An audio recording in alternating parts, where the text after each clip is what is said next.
Hello and welcome back to the channel Implied Investing. Today we'll be going over OVL, OVF, and OVS. These have been highly requested and it's taken me a little bit longer than I anticipated to make these videos, but I'm glad I'm about to go over them.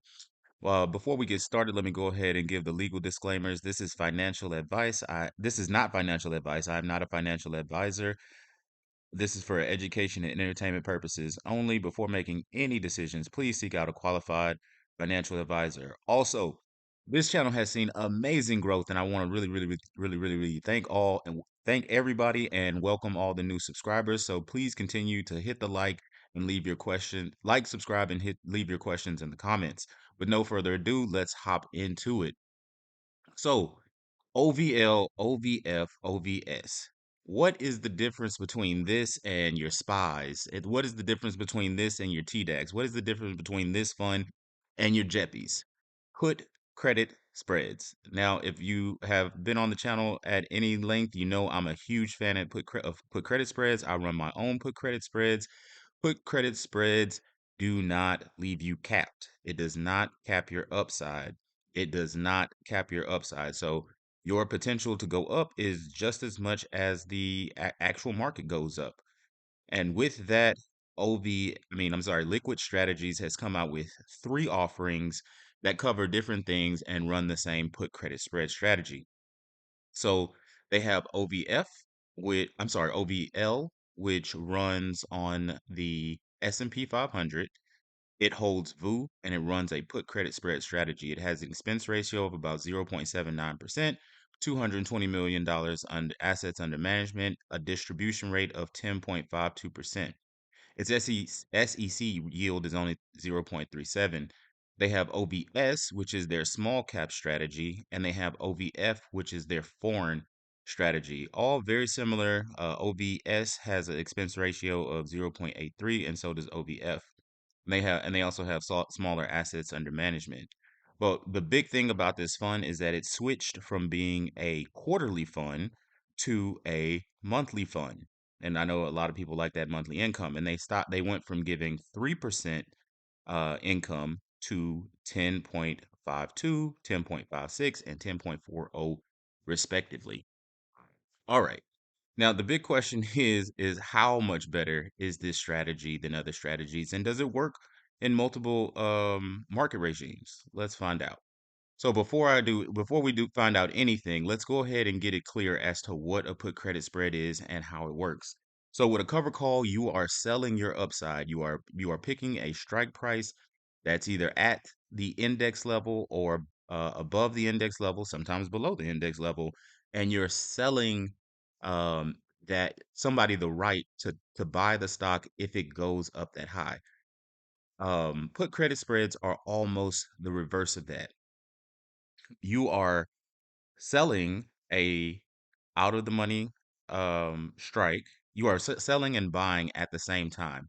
So what I want you guys to the best way to explain it is that you are selling insurance basically.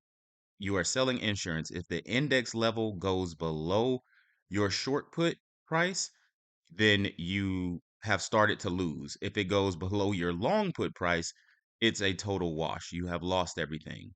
Um, but because you have these two together, the short, you sold a put and you bought a put, your losses are capped depending on how wide your spread is. So on SPX, let's say you sell a short put, well, let's say you buy and sell a short put at 500 points below the market. Well, most of the time that's going to work out. But in these black swan events or war or just incredible news comes out, it is possible for the market to drop 500 points and it'll break your strike prices, and then you lose the premium that you collected plus the premium that you paid for these two options. So now everybody has a warm and fuzzy about how put credit spread works. Remember, you're just betting that the index level will not be hit your short put or your long put price. Now that everybody has a warm and fuzzy, let's go ahead and analyze the option strategy that OVL, OVF, and OVS use to generate their income. All right, so here is OVL. The distribution rate is 10.5%. April's distribution rate was, mind you, they're doing it monthly, so 0.46 per share. They have outstanding shares of 3,999,000. That means that they have to pay out from their put credits, I mean, from their option strategy, or not even from their option strategy, they have to pay out $1,871,000 a month. That's annualized to $22 million. Okay, that's annualized to 222. I'm sorry, $22 million. And the fund, here's how it operates. It holds VU at 99%, and then it has 76 SPX, which is the S&P 500 index, and VU is the S&P 500 by Vanguard. They have short strike prices that are 1.5% out of the money, and their long strike price is 4 point almost 5% out of the money.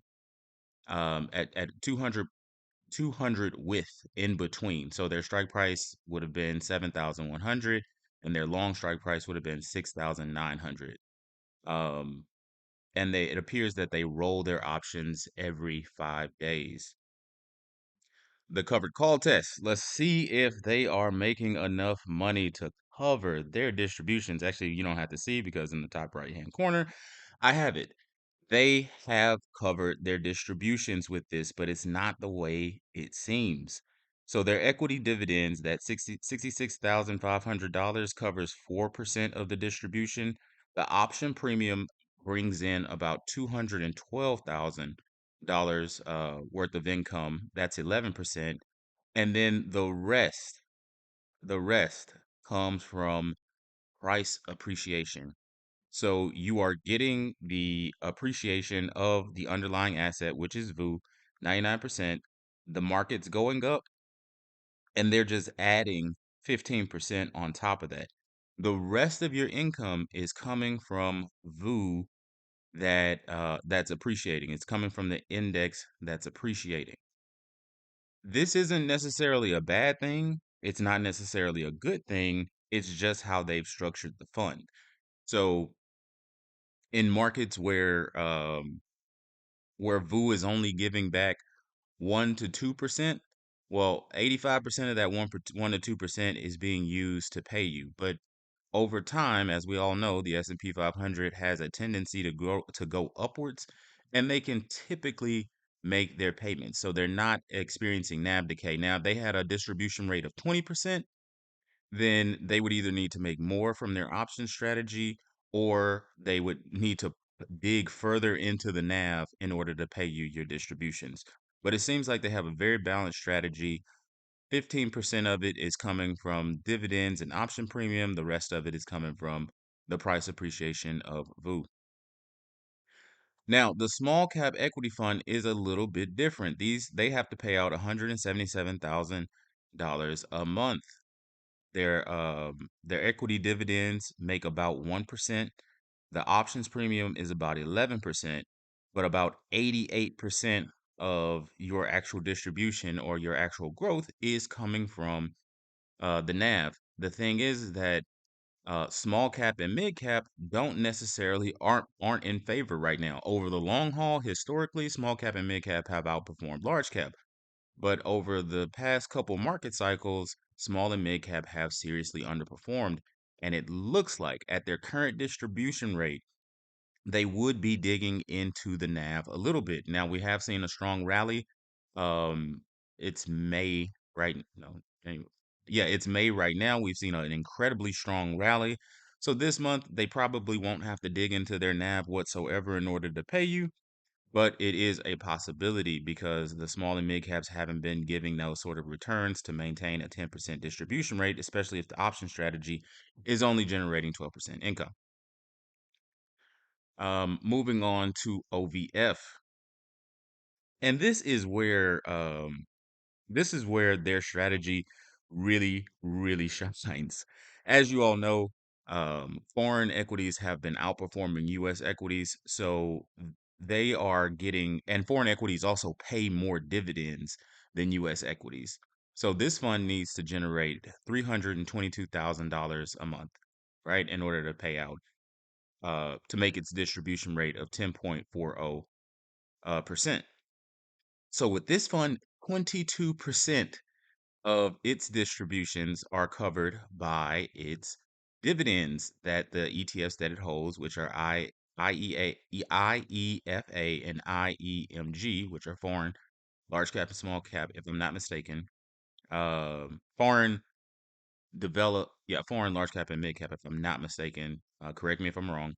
And then their option premium, they have to do far less. If you remember on SPX, they were operating with 76 put credit spreads. Here, they only have 13. So they don't have to generate as much money because these foreign stocks pay large dividends. So 33% of their income is covered by the option strategy and the dividends, and then they only need 67% to be covered by price appreciation. And as you know, the foreign markets have been going up, 30, 35%. So this is easily covered by just price appreciation. Okay. A couple of things to note before I move on to the next slide. As you'll see, even though this is a foreign stock, it's still saying that the 13 put credit spreads are on SPX. And that's something that you're gonna want to note for have that note in your head. They're not running um put credit spreads on every index. They're not even running put credit spreads with the underlying asset. So it will make sense for VU to have put credit spreads on the S&P 500. But for the small cap, you may want it to do the Russell. But they're not doing the Russell. They're doing their put credit spreads on the SPX. And there's a good reason that they're doing that. Is because SPX is far more liquid and far more predictable than these other markets are. So with this foreign equity, you're still having American risk because they're writing their put credit spreads on the S&P 500. So while foreign stocks may be soaring, the put credit spread option strategy could be getting hit because maybe US stocks are going in a different direction. Maybe they're uncorrelated and they're going down while foreign stocks are going up. Just something to be aware of um, with the way they have their option strategy set up. All right. Moving on, the three verdicts. So as of right now, OVL, with their 76 put credit spreads, appear to be able to cover the distribution. OVS, when I did this snapshot a couple days ago, it appeared not to be able to cover its distribution and was going to pull a little bit into the NAV. And OVF more than covered with their 13 put credit spreads. We're going to have way more than enough to cover their distributions.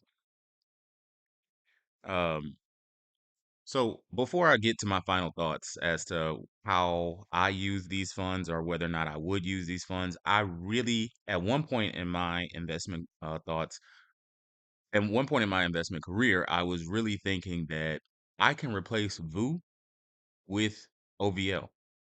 I had no reason not to. It outperforms OVL and it provides 10% income on top, which is amazing. And I was going to put that in my income portfolio.